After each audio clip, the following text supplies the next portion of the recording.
Welcome back to the Better Days podcast. So, in this episode, we'll be doing a week two recap over college football. Unfortunately, I don't have any hosts with me. We're all kind of busy right now, so I'll be doing this on my own. But we got to still keep the content going. So, I'm just going to cover ranked teams just for this video. And as you can see, first game, Ohio State, pretty easy. Nothing really much to say. Penn State, although they did blow out their opponent, they definitely had some issues offensively. As you can see, only 10 points in the first half, kind of turned it on the second. Didn't really pull away, but scored more of what you would expect them to do in the first half. LSU, kind of same deal, just very slow. They beat their opponent, but kind of slept walk. Georgia here, slept walk. They do this a lot.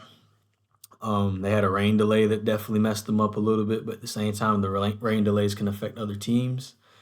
So, not surprised there. Miami, same deal. They just beat Bethune-Cookman about whatever. Normally, Miami tries to run up like 60, 70 points on these teams, but maybe they've matured and to kind of know when to turn it up for the right teams and not just beat up teams that you just know they can't really do nothing. Right here, now, this is honestly pretty impressive about Oregon. And just looking at this, Oklahoma State's definitely lost footing in the new age of NIL and college football. This result was just insane. Dante Moore did good. The running game did good. Everything. Oregon's defense, albeit Oklahoma State didn't have a starter. I don't think the starter would have affected the outcome. Excuse me. Oregon definitely looks legit this year.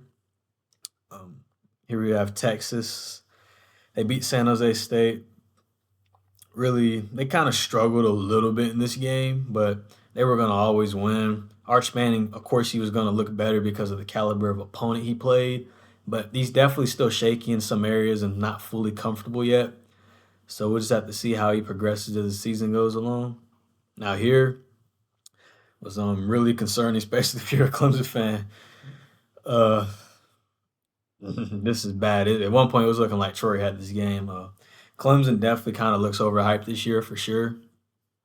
Offense did not get to a good start. Even the defense is getting kind of pushed around, but they just had more athletes than Troy and was obviously able to shut them out in the second half and look better. But you have wanted the second half to be how you start the game. Even if you have a weather delay, you get up like 24-0 or 24-7, something like that, and you can finish the second half of the game better. But there definitely have to be some improvements before they play Georgia Tech, that's for certain. South Carolina, same deal. They had a weather delay. Started off slow. SC State was definitely keeping it there, but you knew eventually the athletes were just going to explode. They got a couple of punt return touchdowns, I think, by Vakari Swain. So he's definitely going to be a player to look out for towards the midseason. Has some pretty good skill and ability. Lenore Sellers didn't have his best game, but I still feel like we have yet to see him at his like peak. So we'll see how he continues. Moving on. Here we got Illinois and Duke. So this game went about what I expected, but I will say Duke definitely kind of squandered a little bit in the beginning because it looked like they had Illinois on the ropes for a moment and kind of had Illinois just on their heels, but Illinois wasn't necessarily breaking, and Duke made just too many mistakes in this game, and Duke made too many mistakes. Illinois was able to turn up in the second half and really put them away. So Illinois is definitely they're going to be a really solid contender for the Big Ten at least, but maybe they get one of those at-large playoff bids. Here, hey, this is a good win for Mississippi State. So Arizona State obviously seen as the best team in the Big 12, maybe second or third, depending on if you think Iowa State and Utah's better, however you want to order that. But definitely with the whole SEC, overrated deal, and then you get the worst team in the SEC beats the best or at least, top three team in the Big 12. Not a good look whatsoever. Blake Shapen definitely had himself a pretty good game. Mississippi State was up by a big margin and almost blew it, but they were able to score like a 60-yard touchdown through the air to kind of ice it. So Arizona State it's almost like the Boise State deal. They built so much of their offense around Cam Scatterbo, and they definitely struggled. And Even passing Sam Levitt just did not look great at all. They'll definitely have some things to clean up. We went on here another upset, so obviously I picked Florida to win. I thought they could handle this game, and I was wrong. Billy Napier, some of his coaching decisions were a little bit there. Um, South Florida gets their second ranked win in a row, and I think they play Miami next. So looking at this, South Florida definitely could be a G5 contender if they play it right and do what they got to do. So we'll have to see how they do against Miami. But ultimately, Florida was a little bit overhyped. I think Lagway not being healthy this year definitely affected the start of the season because I was very unsure since he was, had a like a throwing motion, whatever. He couldn't throw good with an injury, and then he had I think he was in a boot for like a foot problem. So he had just been missing a lot of like important moments in the off season. I think as a freshman and sophomore to develop. So the learning curve is still definitely there for him because he hasn't been out on the field long enough. But I do think he can perform decent throughout the season. But looking at that schedule, I don't even know if they're gonna go 2-3-9. I don't even know. I mean, if they manage to go 5-7, even that would look actually pretty impressive. Moving on, Florida State, easy blowout. Not gonna really highlight this game. Uh, Here I did pick Michigan. Maybe not the best of decisions because Oklahoma ends up being a little bit better than what I thought.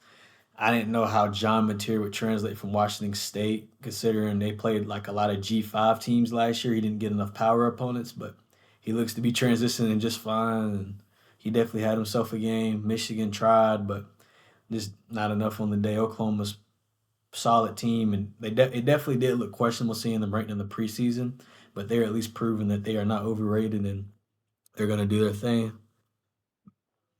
Then here, Cyhawk, very slow game as usual.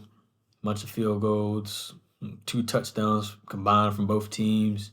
Very slow, gritty. Iowa had their chances, but I just don't think there's enough offensive talent, and the design and the scheme that Kirk Ferentz has running is just not going to work. And Iowa State prevails. They're now 3-0. This is their second power win. They beat Kansas State in week 0. So now they're definitely a Big 12 contender to watch out for. Here, Baylor, SMU. SMU had the lead, but ultimately just lack of defense. And Sawyer Robertson just carved their team up, and they were able to move up and down the field, and SMU just couldn't stop them, and they ended up just losing. Thought SMU would win this game, but ultimately their defense has significantly regressed, and they're gonna have to work a lot on just pass coverage and tackling because they definitely got exploited in that area. But this is a pretty good win for Baylor, considering after they had lost to Auburn. If Dave Aranda would have started 0-2, I think he's on the hot seat. Moving on, Texas A&M, they beat Utah State. Weird score, but not too worried about them. Ole Miss, they played Kentucky, so this game went about what I expected, but I did not think Kentucky would score that many points. Not Kentucky. Ole Miss has talent on their team for certain, and looking at it, QB position definitely did take a hit for Ole Miss, and for teams like I think Arkansas, Georgia on their schedule. Those kind of teams like South Carolina, I think they're going to be more physical, so they'll definitely have some harder games coming up. Alabama, they did better than what Clemson did. They definitely came out with more fire, more sense of urgency, even though it's UL Monroe. You're just glad to see that this team's not giving up just yet if you're a Bama fan. But let's move on. Tennessee against Tennessee State. Nothing really much to say here. Same with Indiana. Texas Tech, Utah. So everybody went about as much as I expected. A lot of blowouts here and there, but some pretty, competitive games, as you can see. Baylor, SMU, Iowa State. Oklahoma dominated this game, but Michigan definitely gave themselves some opportunities. This game was pretty competitive. South Florida, Illinois, Duke, Arizona, Mississippi State. So there's definitely still some interesting games throughout the week, but that's just my recap and what my analysis of this is. Definitely be looking forward to week 3 and better days signing out.